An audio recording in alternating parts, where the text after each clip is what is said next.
사랑하는 교우 여러분께 주님의 귀하신 이름으로 문안합니다. 더운 여름 막바지인데 어떻게 보내고 계십니까? 오늘이 벌써 8월의 네 번째 주일입니다. 아이들은 다 이제 개학을 했고 또 일상의 삶으로 다들 돌아갔습니다. 코로나가 여전한 기승을 부리고 있지만은 그 가운데도 저희들 어쩌면 이제는 코로나와 함께하는 일상을 일상의 삶처럼 받아들이고 있는 것 같습니다. 여러분의 지난 한 주간은 어떠셨습니까?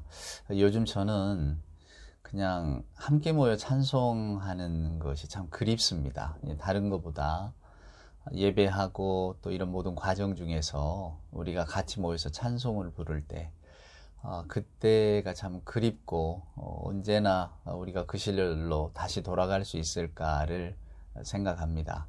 물론 시간은 어김없이 흘러가니까 또 그럴 시간이 다가오겠지만은 이런 결핍의 시간이 있는 것이 또 저와 여러분에게 함께 모여 예배하는 그 감사와 또 그 기쁨을 더 크게 하는 어쩌면 여러분 예배의 감격을 또 회복할 수 있는 그런 계기가 되는지도 모르겠습니다. 그 마음들을 모아서 우리 함께 이제 예배할 때에 또 오늘 또 우리 하나님이 주시는 그 평강과 기쁨, 세상에서 저희가 알지 못하고 또 누리지 못했던 그 성령이 주시는 평안함이 우리 모두에게 가득 넘쳐날 수 있기를, 풍성하여질 수 있기를 소원합니다. 우리 경배 찬송 함께 부르면서 예배의 자리로 나아갑시다. 621장 찬양하라 내 영혼아. 찬양하라 내 영혼아, 찬양하라 내 영혼아, 온 마음과 정성 다하여 주 찬양하라. 경배하라 내 영혼아, 경배하라 내 영혼아, 온 마음과 정성 다하여 주 경배하라.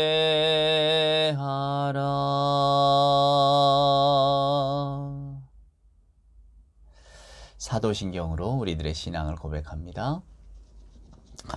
전능하사 천지를 만드신 하나님 아버지를 내가 믿사오며 그 외아들 우리 주 예수 그리스도를 믿사오니 이는 성령으로 잉태하사 동정녀 마리아에게 나시고 본디오 빌라도에게 고난을 받으사 십자가에 못 박혀 죽으시고 장사한 지 사흘 만에 죽은 자 가운데서 다시 살아나시며 하늘에 오르사 전능하신 하나님 우편에 앉아 계시다가 저리로서 산자와 죽은 자를 심판하러 오시리라. 성령을 믿사오며 거룩한 공회와 성도가 서로 교통하는 것과 죄를 사하여 주시는 것과 몸이 다시 사는 것과 영원히 사는 것을 믿사옵나이다. 아멘. 우리 성시를 함께 교독할까요? 오늘 교독할 성시는 교독문 32번입니다. 시편 71편에 기록된 말씀. 여호와여, 내가 주께 피하오니 내가 영원히 수치를 당하지 않게 하소서. 주의 의로 나를 건지시며 나를 풀어주시며 주의 귀를 내게 기울이사 나를 구원하소서. 주는 내가 항상 피하여 숨을 바위가 되소서. 주께서 나를 구원하라 명령하셨으니 이는 주께서 나의 반석이시오 나의 요새이심이니이다. 나의 하나님이여, 나를 악인의 손 곧 불의한 자와 흉악한 자의 장중에서 피하게 하소서. 주 여호와여, 주는 나의 소망이시오 내가 어릴 때부터 신뢰한 이시라. 내가 모태에서부터 주를 의지하였으며 나의 어머니의 배에서부터 주께서 나를 택하셨사오니 나는 항상 주를 찬송하리이다. 아멘. 오늘 예배 찬송은 찬송가 361장입니다. 기도하는 이 시간, 요즘 기도의 제목들이 많아졌는데 기도하는 이 시간 주께 무릎 꿇고, 찬송가 361장 1절과 2절 함께 찬송합시다. 이 가사가 얼마나 은혜가 되는지 모릅니다. 가사를 생각하시면서 찬송합니다. 기도하는 이 시간 주께 무릎 꿇고 우리 구세주 앞에 다 나아가네. 믿음으로 나가면 주가 보살피사 크신 은혜를 주네. 거기 기쁨 있네. 기도 시간에 복을 주시네. 고난 내 마음 속에 기쁨 충만하네. 기도하는 이 시간 주가 곁에 오사 인자하신 얼굴로 귀 기울이네. 우리 마음 비우고 주를 의지하면 크신 은혜를 주네. 거기 기쁨 있네. 기도 시간에 복을 주시네.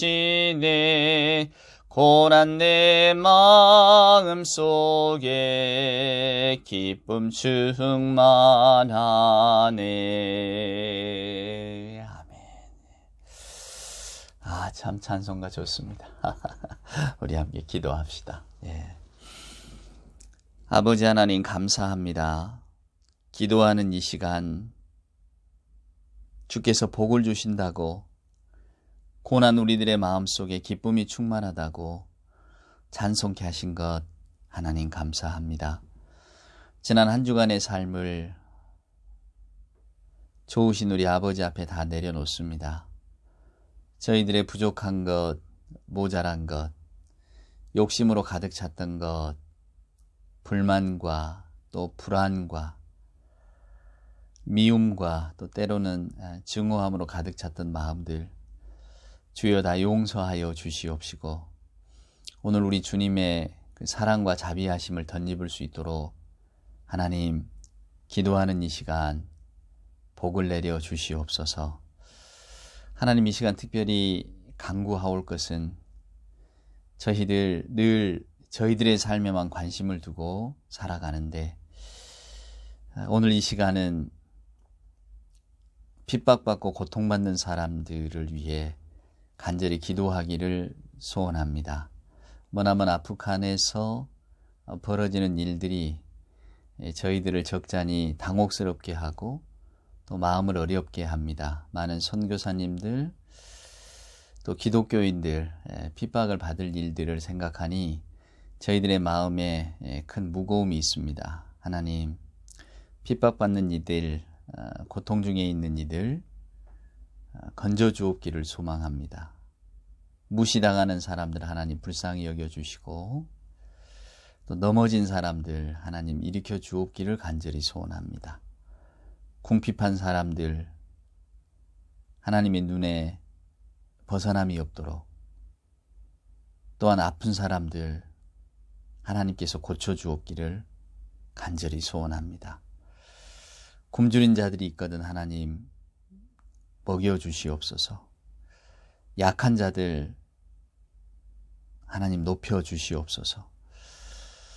그리하여 이 땅의 모든 민족이 하나님 그리고 예수 그리스도, 우리가 다 하나님의 백성이고 하나님께서 기르시는 양임을 다 아는, 하나님 그저 간절히 바라옵기는 저희들이 해결하지 못하는 그 어려움들을 우리 주께서 놀라우신 능력으로 해결해 주옵기를 그저 간구합니다. 기도하는 이 시간 저희들에게만 향해 있던 그 좁은 생각과 신앙의 편협함을 내려두고 우리 주변을 돌아보며 간절히 기도하기를 소원합니다. 이 기도 시간이 귀한 것은 우리가 우리의 이름으로, 우리의 생각으로 기도하는 것이 아니라 우리 주 예수 그리스도의 이름으로 기도하기 때문입니다. 하나님, 오늘도 우리 주 예수 그리스도의 이름을 빌어 기도합니다. 타인을 향한 마음, 또 같은 삶의 조건을 가지지 못해서 너무나 불우하고 힘겨워하는 이들, 하나님, 저들에게도 하나님이 살아계심을, 하나님이 항상 돌보고 계심을, 하나님이 더불어 함께 계심을 알게 하여 주시옵소서. 기도하는 이 시간 주를 의지합니다. 크신 은혜 구하면 꼭 받으리라 약속해 주셨사오매, 하나님, 저희들의 기도에 응답해 주시고 또한 이 기도의 응답을 통하여서 저희들이 더 큰 하나님을 알아가게 하여 주시옵소서. 이 시간도 우리 주님의 말씀 앞에 또한 고개 숙이기를 소원합니다. 마음으로 그 말씀을 받아들이기를 소원합니다. 아멘하며 받게 하여 주시옵소서. 우리 주 예수 그리스도의 이름으로 간절히 기도드리옵나이다. 아멘. 오늘 우리가 함께 묵상할 하나님의 말씀은 구약성경 요나서입니다. 요나서 이야기를 저도 참 좋아합니다만은 여러분도 이 드라마틱한 이야기를 다 기억하실 겁니다. 저처럼 이 주일학교 경험이 있는 분들이라면 주일학교 때 선생님들이 얼마나 이 요나 이야기를 실감나게 들려주었는지 다 기억이 나실 겁니다. 자, 요나서 구약성경 페이지로는 1287페이지인데, 자, 요나서 1장을 한번 읽어볼까요? 오늘은 요나서에 있는 말씀을 전부 한번 살펴볼까 합니다. 여호와의 말씀이 아미떼의 아들 요나에게 임하니라. 이르시되 너는 일어나 저 큰 성읍 니느웨로 가서 그것을 향하여 외치라. 그 악독이 내 앞에 상달되었음이니라 하시니라. 아멘. 예. 저 어려서 학창시절에 그 미카엘 엔데의 모모라고 하는 책이 굉장히 유행이었습니다. 아마 여러분들도 한 번쯤 들어보셨거나 또 읽어보신 분도 있고, 또 제가 그 가수 이름은 기억이 안 납니다만 모모는 철부지 이렇게 하던 노래도 기억이 납니다. 근데 어렴풋한 그 생각 가운데 그때 제가 아주 인상 깊었던 내용 하나가 있어요. 그 장면은 다 잊어버렸는데 그 모모가 재판정에 서게 되는데, 모모가 그랬는지는 잘 모르겠습니다. 하여간 그 판사가 묻습니다. 이제 물어볼 때 우리가 흔히 떠올리는 장면처럼 판사가 예, 아니요라고만 대답하게 합니다. 예, 아니요. 긴 변명 필요 없이 묻는 질문에 예, 아니요라고 답하시오. 그랬더니 모모가 이렇게 대꾸를 합니다. 판사님도 한번 예, 아니요로 대답해 보십시오라고 하면서 대뜸 질문을 던지는 거죠. 판사님은 요즘도 아내를 때리십니까? 이렇게 물었어요. 판사님은 요즘도 아내를 때리십니까? 자, 판사는 아내를 때려본 적이 없어요. 어떻게 대답해야 될까요? 당연히 아니요라고 대답을 하겠죠. 그러면 모모의 질문이 뭐였습니까? 요즘도 아내를 때리십니까? 아니요라고 하면 옛날에는 때렸지만 요즘은 안 때린다. 이렇게 되지 않겠습니까? 예라고 아니라고도 말할 수가 없는 거죠. 허를 찌른 판사의 그 당혹감이라니. 제가 이 이야기를 오랫동안 기억하는 것은 이것이 우리들의 삶이고 또한 우리가 성경에서 보는 하나님의 이야기일 수도 있기 때문입니다. 무슨 이야기인가? 성경은 모 아니면 도다라고 하는 이야기를 저와 여러분에게 들려주지 않습니다. 우리가 그렇게 성경을 읽을 뿐이에요. 사랑하는 여러분, 오늘 이 말씀을 잘 기억하시길 바랍니다. 우리는 네 편 내 편 가르는 데 익숙합니다. 예, 아니요 라고 단순 영유하게 말하는 것을 깔끔하게 생각하죠. 그러나 어디 세상의 일이란 게 그렇습니까? 오늘 우리가 읽은 요나서도 마찬가지입니다. 여러분은 이 요나서의 말씀을 어떻게 기억하십니까? 니느웨를 가라고 했는데 요나가 이걸 거절하고 딴 데로 갔다가 다시 물고기 빗속에 들어가서 크게 회개하고 니느웨를 가서 복음을 전했다. 이 정도로 다 기억하시지 않습니까? 근데 실은 이 요나 이야기 가운데는 저나 여러분이 절대로 놓쳐서는 안 될 아주 귀하고 귀한 하나님의 속성, 하나님이 저와 여러분에게 요구하시는 것, 그것이 하나님의 속성, 하나님의 성품으로 드러나는데 그것을 잘 기록하고 있습니다. 여러분들도 저나 여러분도 이 요나 이야기가 이 드라마틱한 것은 여러분 보통 이제 선지자들이 예언자들이 어떤 정치적인 상황이나 신앙의 상황을 두고 이렇게 막 선포를 합니다. 말씀을. 그래서 우리가 뭐 이사야나 또 이렇게 뭐 예스겔이나 뭐 예스겔은 뭐 묵시록이기도 합니다만은 이렇게 선지서들을 읽을 때에 꼭 설교를 듣는 것 같은. 그래서 듣고 있기는 하지만은 기억에 오래 남지 않는. 근데 요나 이야기는 이 예언자의 삶 가운데에서 어떤 사건을 통해서 일어나는 일이거든요. 그래서 요나가 선지자고 예언자인데 요나의 이야기를 우리가 대부분 다 알고 있습니다. 아모스는 몰라도 요엘은 잘 몰라도 요나 이야기는 다 아는 것이 사건 속에 들어있기 때문입니다. 그래서 이 이야기가 아주 재미가 있어요. 그러나 이 재미 속에는 하나님의 숨겨두신 우리의 어떤 뭐랄까요, 편협함을 자르는, 저나 여러분의 어떤 속단을 자르는, 편견을 자르는 아주 날카로운 칼이 숨어 있다는 것을 우리가 기억하셔야 됩니다. 자, 1절을 한번 읽어볼까요? 여호와의 말씀이 아미떼의 아들 요나에게 임하니라. 너는 일어나 저 큰 성읍 니느웨로 가서 그것을 향하여 외치라. 그 악독이 내 앞에 상달되었다. 자, 우리는 두 가지를 알아야 됩니다. 첫째는 요나가 누구냐, 둘째는 여기 나오는 니느웨가 어떤 거냐. 이 두 가지를 알면 오늘 이 요나의 이야기 전체적인 그림을 그리는데 크게 무리가 없습니다. 자, 요나는 예언자였습니다. 북이스라엘의 아모스와 동시대에 그 활동을 했던 선지자거든요. 근데 그때는 여러분 요나가 활동했던 때는 이건 뭐 열왕기하 14장에 보면 나와 있는 기록이니까 요나가 그때 예언자로 활동했다고. 근데 그때는 이 니느웨라고 하는 도시가 이스라엘에게 알려지기 전 이야기입니다. 무슨 이야기냐면 오늘 이 요나 이야기 속에는 하나님의 크고도 놀라우신 저와 여러분에게 하나님의 성품을 가르쳐 주시려고 하는 의도가 들어있다 그 말입니다. 역사적으로 목사님, 제가 역사를 전공했는데요, 이 니느웨라고 하는 도시가 뭐 하나님 앞에 회개했다는 이런 역사 기록은 남아있는 게 없습니다. 뭐 그때 뭐 니느웨가 오늘 요나서에 나온 것과 똑같은 어떤 일들을 한 역사적인 기록은 찾아볼 수가 없어요.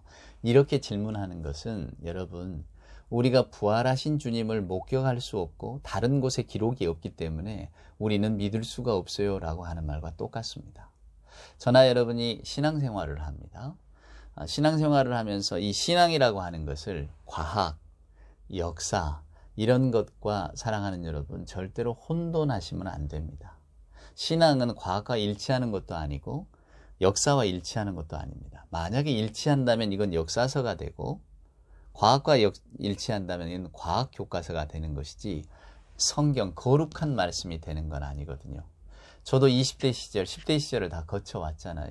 저희가 학교를 다니면서 항상 의문을 갖습니다. 그때는 과학과 이성의 사고를 주입받을 때니까 성경의 이야기를 읽다 보면 야, 이거 말도 안 돼. 우리가 이제 요나를 읽다 보면 여러분, 물고기 뱃속에 들어갔다. 사흘을 살 수 있을까요? 만약에 어떤 분이 고래 같은 큰 물고기라면 사흘을 사는 경우가 있습니다. 또 해외 토픽에 보면 고래가 뭐 사람을 토해냈다는 기록도 있습니다. 이렇게 말하는 분도 있어요. 그러나 여러분, 그렇게 말하는 말의 이면에는 무수히 많은 과학적인 반론들이 존재한다는 것을 항상 기억하셔야 됩니다.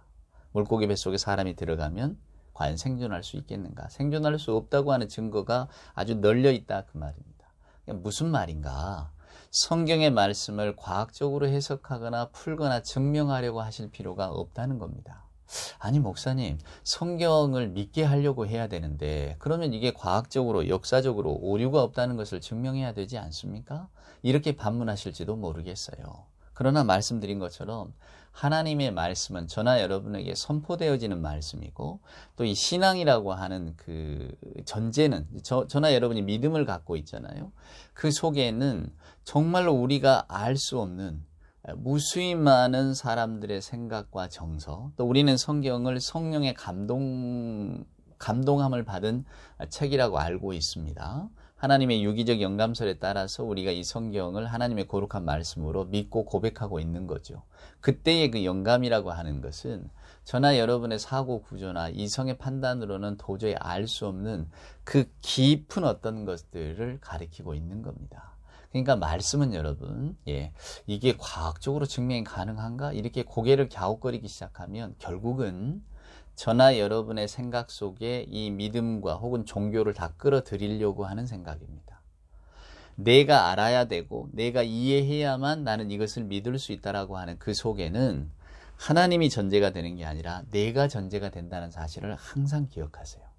제가 이렇게 강조하듯 드리는 말씀드리는 이유는 저 역시도 20대, 10대 후반 이럴 때 거쳐오면서 이 성경의 말씀을 우리가 믿을 수가 있는가 말이야. 역사적으로도 이게 자꾸 핀트가 맞지 않고 또 우리가 성경 말고는 다른 데서는 도저히 찾아볼 수 없는 이야기들. 놀라운 이야기인데 왜 이런 이야기가 성경에만 있을까? 이렇게 크고도 놀라운 역사적인 사건이었다면 다른 데도 있어야 되는데 왜 다른 기록에는 없는가? 뭐 이런 생각들 속에 빠져 있었던 적이 있었기 때문에 드리는 말씀입니다.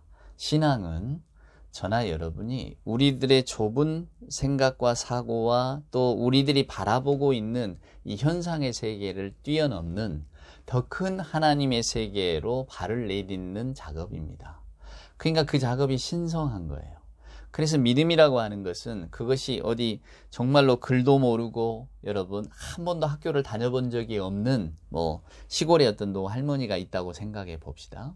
그분이 가지고 있는 믿음을 오늘날 대학을 나오고 대학원을 졸업하고 무수히 많은 서적을 읽고 그래서 정말 세상의 모든 지식을 담고 있다고 하는 어떤 사람이 저 할머니가 뭘 알겠는가? 저 할머니의 신앙에 뭐 가치 있겠는가? 이렇게 폄하하거나 이렇게 바라볼 수 있는 성질의 것이 아닙니다. 인생의 깊이하고 지혜라고 하는 것은 우리가 알고 있는 또 우리가 경험하는 것 그 이상이거든요. 그만큼 우리 인간의 마음이나 생각이 심층적이고 다양합니다. 아까 제가 미카엘인데 뭐뭐 이야기 해드렸잖아요. 예, 아니요로 대답할 수 없는 것이 얼마나 많이 존재하는지 모릅니다. 오늘 이 이야기도 마찬가지입니다. 물고기 뱃속에 들어갔다. 그래서 토해져 나왔다. 와, 놀랍다. 여기에만 이런 것에만 이렇게 마음이 담겨 있으면 여전히 우리는 유치원이나 초등학생 수준에 머물러 있는 겁니다. 도대체 이 물고기 사건이 저나 여러분에게 무엇을 던져주는 것인가를 기억하셔야 돼요. 자, 1장으로 다시 돌아옵니다. 요나라고 하는 이가 있었습니다. 우리는 흔히 요나 이름이 뜻이 비둘기거든요. 그러니까 비둘기 평화의 상징인데 이렇게 생각하기 쉽지만 호세아서를 읽어보면 그때 당시 사람들이 비둘기를 어떻게 생각했는가? 어리석고 속이기 쉽고 잡기 쉬운 새, 이 정도로 알고 있었다는 겁니다. 그러니까 벌써 이미 이 요나라고 하는 이름 속에는 이 어리석은 예언자가, 이 어리석은 선지자가 어떻게 하나님의 큰 뜻을 깨달아가는가, 이런 게 중의적으로 들어있다는 것을 알게 됩니다. 하나님께서 니느웨로 가라고 하셨습니다. 이 니느웨는 그때 당시에 이스라엘을 멸망시켰던 아수르의 수도입니다. 그러니까 이스라엘 사람들 입장에서 보면 원수죠. 이런 원수가 없죠.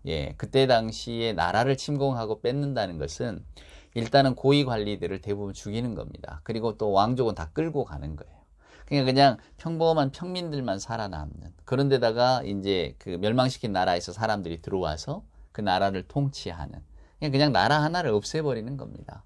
그게 얼마나 그 공포나 두려움이 컸겠어요, 여러분. 기존의 사회 질서가 다 무너지는데 말이에요. 우리가 지도자라고 얘기했던 이들이 대부분 처형당하거나 아니면 끌려가는. 이스라엘의 어떤 왕은 눈까지 뽑혀가면서 끌려가잖아요. 그러니까 공포죠.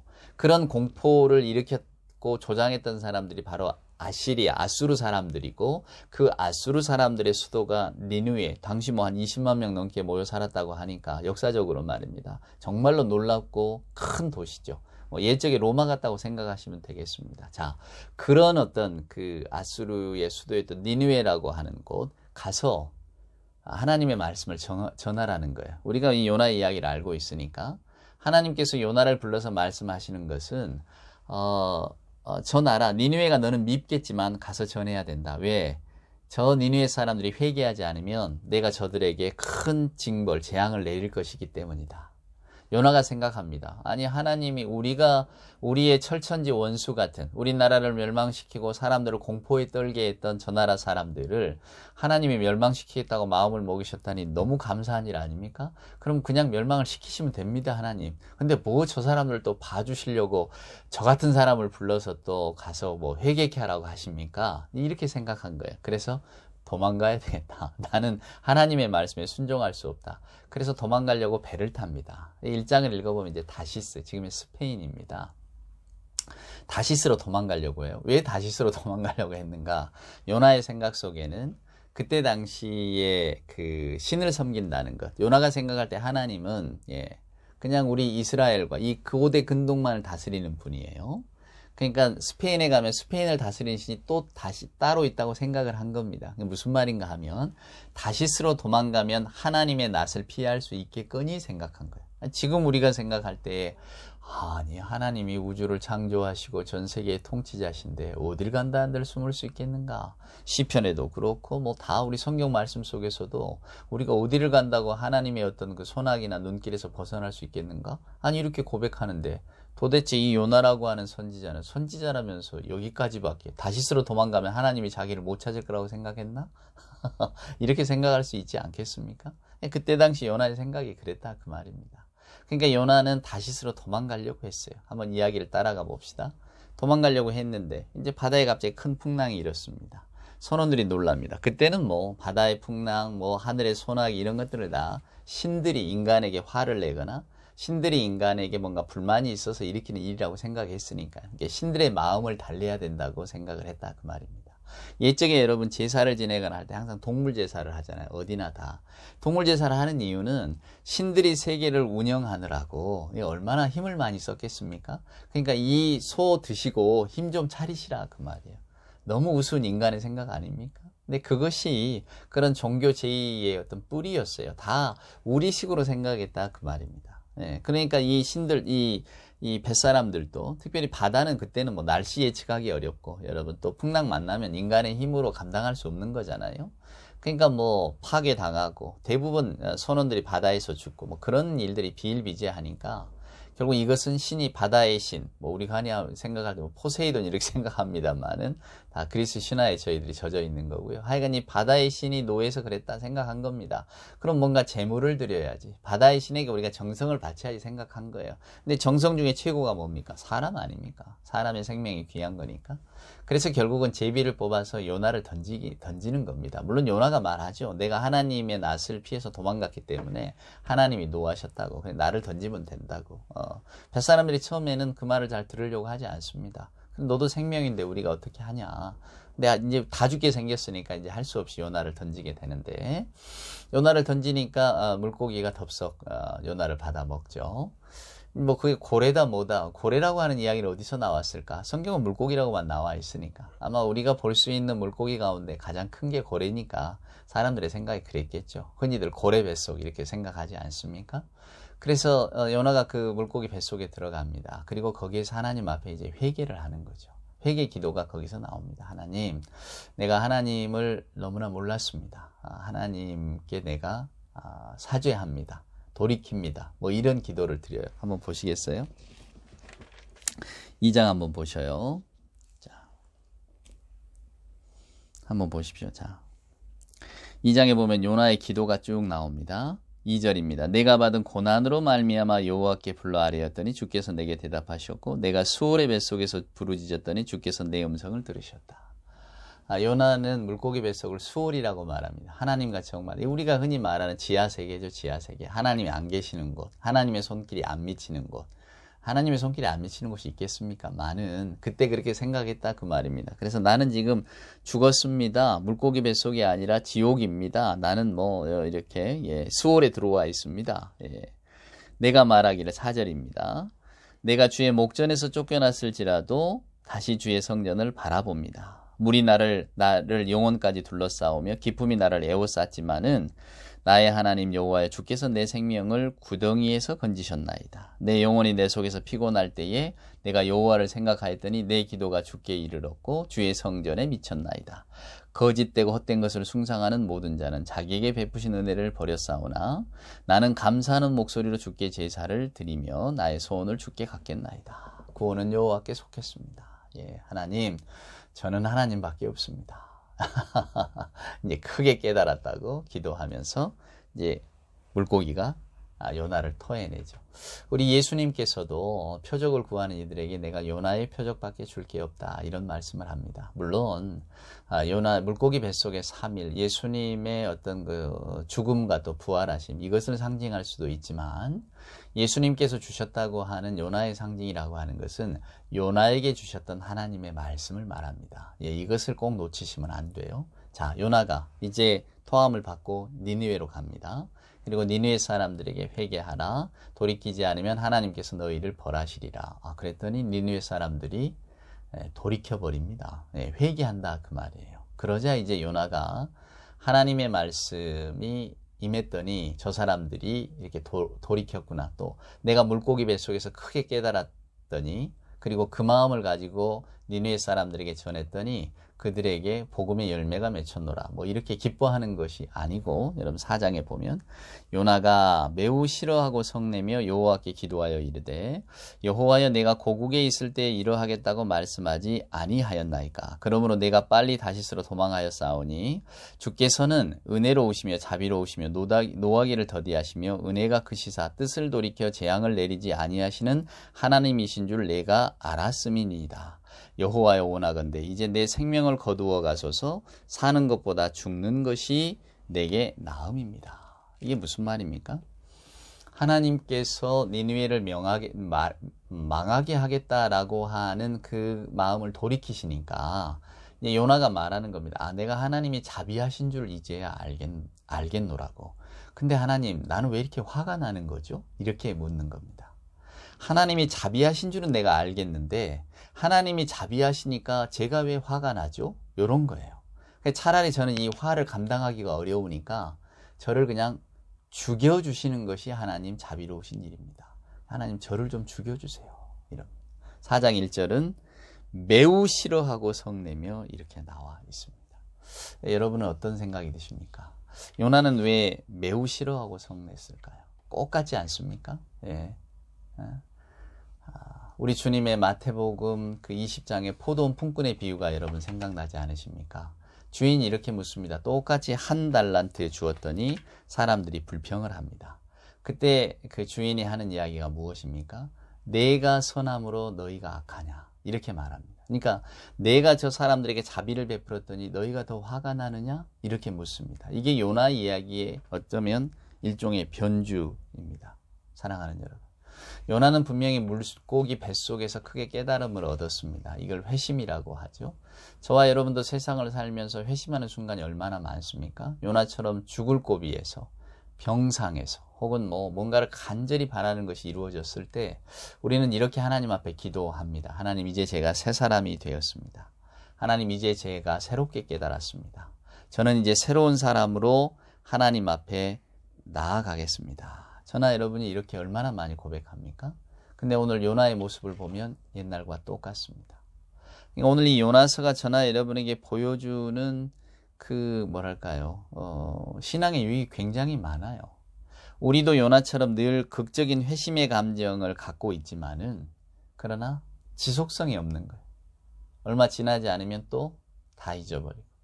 오늘 우리가 예배하는 이 순간만큼은 하나님 앞에서 충만해지고 주의 성령께서 우리를 바로잡아 주시니까 맞다, 이것이 하나님의 마음이고 이게 하나님의 사람의 마음이지.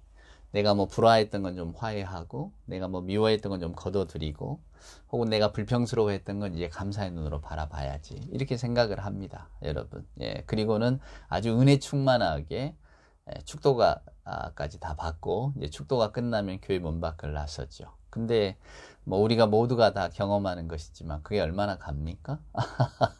그 지속성이 얼마나 갈까요? 10분 갈까요? 하루 갈까요? 일주일 갈까요? 한 달 갈까요? 아마 그 물고기 뱃속이 어떤 경험이었는가에 따라서 그 어떤 지속성이 조금은 더 늘어나기는 하겠지만, 이게 영원히 가지를 않습니다. 우리 사람의 속성이라고 하는 것이 이걸 뭔가를 하나를 지속적으로 끌고 갈 수가 없어요. 우리는 늘 변하니까, 여러분. 우리는 늘 변합니다. 항상 드러나는 것.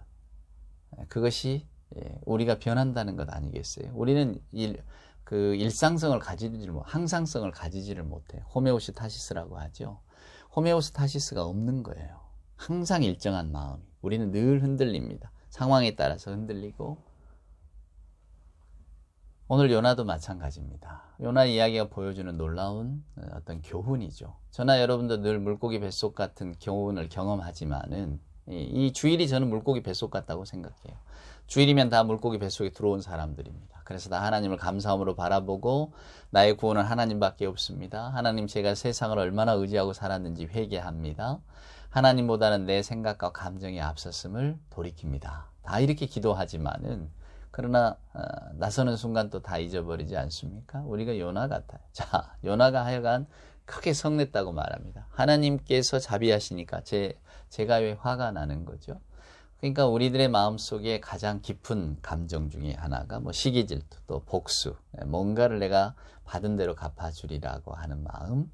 그런 마음이 없는 사람이 누가 있겠습니까? 뭔가 내게 못되게 구는 사람, 좀 잘못되면 좀 통쾌한 마음도 있고, 내가 직접 어떻게 하지는 못하지만 누군가 그렇게 해주었다고 하면, 그래, 죗값을 받은 거야, 우리가 흔히 하는 말처럼. 아니면 그래, 지가 사는 대로, 지가 그렇게 행한 대로, 우리 흔히 하는 말처럼 남의 눈에서 피눈물 나게 하면 지 눈도 피눈물 나는 법이지, 이러면서 저희들이 그냥 시크하게 지나가지만은, 실상의 그 마음은 요나 같은 마음입니다. 뭔가 좀 잘못되는 것을 봐야 되는데 그것이 그렇게 되어지지 않을 때는 우리가 속상하잖아요. 그 속상한 마음을 달래주니까 복수의 감정이 통쾌한 것 아니겠어요? 근데 오늘 하나님께서 그 마음을 돌이키시니까 이제 요나가 분노하는 겁니다. 하나님, 왜 하나님께서 한 번 먹은 마음을 그냥 갖고 가셔야지, 그 마음을 바꾸시면 어떡합니까? 하나님, 내 자비하신 건 알겠어요. 하나님이 그냥 생명을 아끼시는 거 알겠다, 그 말입니다. 근데 왜 처음 마음 먹은 대로 그냥 하시면 되지, 왜 그 마음을 그냥 드러내셔갖고 저를 이렇게 불편하게 만드십니까? 저는 저 사람들 망하는 거 좀 봤으면 좋겠어요. 안 그러면 제가 그냥 너무 억울하니까 차라리 저를 좀 죽게 하십시오.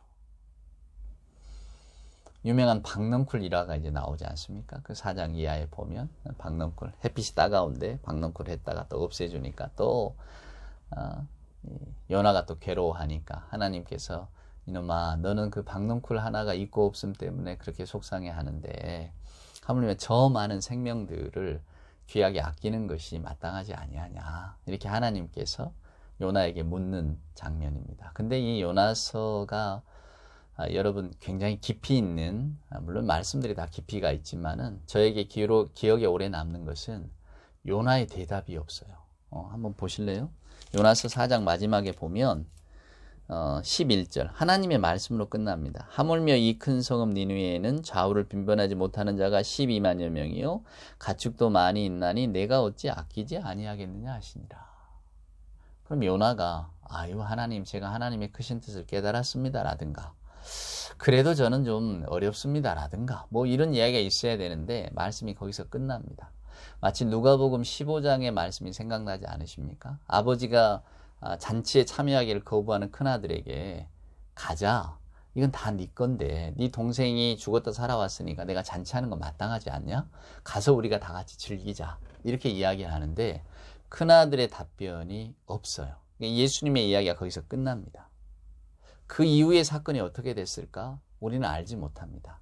아주 단순하게 생각하면 큰아들이 크게 회개하고 아버지를 따라 들어가서 동생과 함께 잔치를 즐겼다, 이렇게 우리는 상상하지만은 그런 일이 있겠습니까? 오늘 이 요나도 마찬가지입니다. 요나가 크게 깨우치고, 하나님, 제가 생각을 잘못했습니다. 하나님의 그 크신 뜻, 그 생명을 아끼시는 마음을 제가 오해하고 그저 우리 이스라엘의 원수고 우리 삶을 어렵게 만들었다고 하는 것 때문에 제가 그냥 복수의 감정으로 통쾌하게 저것들을 다 그냥 무찔러 버렸으면 하는 마음이 있어서 제가 좀 받아들이지 못했는데 이제 깨닫게 됐으니까 하나님 앞에 회개합니다. 이런 이야기가 이어질 것으로 우리는 상상하고 기대하실지 모르겠습니다만은 성경 말씀에서 왜 그 다음을 비워놓았을까? 왜 그 다음에 반응이 없을까라는 생각을 이렇게 하시다 보면 이것이 오늘날 우리에게 하시는 말씀이구나 라고 하는 생각을 갖게 됩니다. 우리 예수님께서 이 땅에 오셔서 보여주신 하나님의 사랑이 뭡니까? 하나님의 자비하심이 뭡니까? 하나님은 모든 생명을 아끼신다고 하는 것 아닙니까? 하나님은 모두를 사랑하십니다. 하나님은 모두를 아끼셔요. 우리가 생각할 때에 그 생명의 가치가 없는 그 생명까지도 하나님께서는 어떤 눈으로 바라보실까 우리가 생각합니다. 신앙인이라고 하는 것은 우리의 생각을 또 우리의 느낌을 우리의 지식을 공고히 하는 것으로 우리 신앙을 갖다 쓰는 게 아니라 우리가 하나님의 그 성품, 성경이 말씀해 주시는 하나님의 그 마음, 하나님의 생각, 하나님의 계획을 보면서 우리들의 마음과 생각을 열어가는 겁니다. 이것이 신앙의 힘이에요. 그러니까 신앙이라고 하는 것을 여러분 우리의 마음으로 우리가 지금 가지고 있는 생각의 틀, 우리의 감정의 틀을 우리 하나님께서 깨신다. 제가 늘 말씀드리잖아요. 죄라고 하는 것이 아모르수이, 자기를 사랑하는 것이라고. 이건 오거스틴도 토마스 아퀴나스도 항상 이야기하는 겁니다. 교만이 뭡니까? 자기를 가장 중심에 두는 거예요. 이것이 오거스틴이 말하는 죄입니다. 죄. 자기를 중심에 가장 크게 두기 때문에 하나님은 소외가 되는 겁니다. 아모르쉐이, 자기를 사랑하기 때문에, 자기 사랑이 죄가 되기 때문에 내가 하고 싶은 것, 또 내가 감당해야 될 것, 내가 추구해야 될 것만이 내 인생의 목표가 되는 겁니다. 여기에 걸리적거리는 거면 다 쳐내버려야 되는 거예요. 내 인생에 도움이 안 되는 것들입니다. 성경은 그것을 죄라고 이야기합니다. 우리가 늘 성경의 거울에 우리를 비추어 보고 우리를 항상 깨우쳐 나가는 것, 깨트리는 것, 하나님의 더 큰 자리로 나아가는 것, 이런 것 아니겠습니까? 근데 그걸 다 빼버리고 그냥 하나님이 명령하신 것, 그 사랑하라 자비하라 다 빼버리고 다른 것에만 매달리면 우리가 독한 사람이 됩니다. 아프간 이야기를 했잖아요. 요즘 제 카톡에도 아프간에 선교사들이 얼마나 많이 남아 계시고 그들이 사형 선고를 받고 또 처형의 위협, 또 처형 날짜가 언제다. 그러니 기도해야 된다. 이런 카톡이 무수히 많이 날아옵니다. 물론 우리는 그 현실을 알 수 없기 때문에 또 그동안에 탈레반이 해온 어떤 일들을 미루어 짐작해 보면 그것이 전혀 터무니없는 소리가 아니라는 것쯤은 짐작을 합니다. 그런 일들이 있을 수 있겠구나. 그러나 정말로 그렇게 기도의 요청이 오는 것처럼 선교사를 언제 한날 한시에 처형한다더라. 그러한 사건이 일어나는지는 우리는 알 길은 없는 거죠. 근데 저도 그 카톡을 보면서 어떤 느낌을 받느냐면 이것이 탈레반에 대한 미움을 조장하고 있구나. 제가 탈레반의 편을 드는 건 아닙니다. 우리가 가장 경계해야 될 모습을 그들이 보여주고 있는 거거든요. 그게 뭡니까? 교조주의입니다. 문자주의입니다. 그것 말고는 전부 다 처형해도 된다고 하는, 그러니까 우리가 근본주의라고 하잖아요. 오직 하나님의 말씀에만 매달려서, 물론 말씀에 매달릴 때 나쁜 게 아니죠. 그러나 하나님의 말씀의 특정한 부분에만 매달려서 거기에 집중하면서 그것이 마치 하나님의 모든 것을 이룰 것이라고 생각하면서 그걸 내 신앙으로 받아들이는, 그게 여러분 왜 무서운 거냐면요, 그걸 받아들이면 다른 것들이 다 잊혀집니다. 예수께서 이 땅에 오신 이유도 다 없어져 버려요.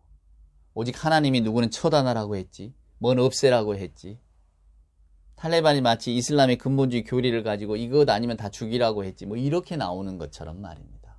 우리가 그걸 비난하잖아요. 근데 실제적으로는 비난하면서 우리는 실은 그 미움의 감정을 막 불러일으킵니다. 우리 선교사들 저렇게 핍박하다니, 저 죽일 놈들. 그렇지 않아요. 모두가 다 인간입니다. 모두가 다 사람이에요. 물론 그 사람이 사람을 죽이기도 하고 못할 짓을 하기도 합니다. 우리가 때로는 그걸 보면서 분노의 감정을 일으키기도 하지만, 그러나 오늘 이 요나의 이야기를 곰곰이 생각해 보셔야 됩니다. 분노나 증오를 가지고 무언가를 이길 수 있는 건 없는 거죠. 오늘도 하나님께서는 요나 이야기를 통해서 저와 여러분에게 그 마음의 자리를 돌아보라고 이야기를 하십니다. 오늘 요나서를 읽는 이유입니다. 오늘 저나 여러분에게도 나는 하나님을 믿습니다라고 말하기는 참 쉽습니다. 아니, 우주를 창조하시고 세상의 역사를 주관하시고 세계의 종말을 컨트롤하고 통제하실 분. 요즘 저희들이 요한계시록을 읽고 있잖아요. 그러니까 모든 것이, 모든 세상의 역사, 흐름이 다 하나님의 손에 있다는 것을 알면서 우리가 용기를 얻잖아요. 그런 하나님을 고백하기는 참 쉽습니다. 그러나 오늘 요나의 이야기처럼 하나님께서는 니느웨의 저 육축들도 사랑하신다고 하는, 요나는 받아들일 수 없는 거죠. 저것들은 우리 민족의 원수인데, 저것들의 침략 전쟁 때문에 우리 이스라엘이 얼마나 피해를 많이 봤는데, 얼마나 무고한 생명들이 죽어나갔는데, 저 제국주의 나라, 저 나라의 욕심을 채우기 위해서 주변의 모든 약소국들을 다 짓밟고 말이에요. 그 전쟁의 와중에서 얼마나 많은 것을 약탈하고 죽이고 했겠습니까? 생각하면 용서할 수가 없는 거죠. 근데 하나님은 그 생명을 용서하시겠다고 하니까 차라리 나를 죽여주십시오 라고 하는 요나의 항변이 어쩌면 저와 여러분의 마음에는 맞을지 모르겠어요. 그러나 오늘 이 성경 이야기가 우리에게 던져주는 의미가 무엇이겠습니까? 여러분 기억하십시오. 요나도 물고기 뱃속의 경험을 통해서 충분히 하나님 앞에 회심을 경험했던 사람입니다. 근데 또 다른 현실을, 삶의 현실을 부닥뜨리고 보니까 다시 옛 모습으로 돌아가는 거예요. 믿음은, 신앙은 어쩌면 우리들의 생각과 감정과의 싸움인지도 모릅니다. 우리가 편안하게 느끼고 우리가 우리 중심으로 생각할 때 받아들이기 쉬웠던 것들이 오히려 하나님의 성품과는 정반대인지도 몰라요. 우리가 하나님을 믿는 사람이라면, 나를 믿는 게 아니니까 하나님께서 기뻐하시고 하나님의 성품이 보여주는 그 방향으로 우리도 나아가야 되지 않겠습니까? 우리의 생각과 삶의 감정을 열어놓아야 되지 않겠습니까? 이것이 요나서가 우리에게 던져주는 질문입니다.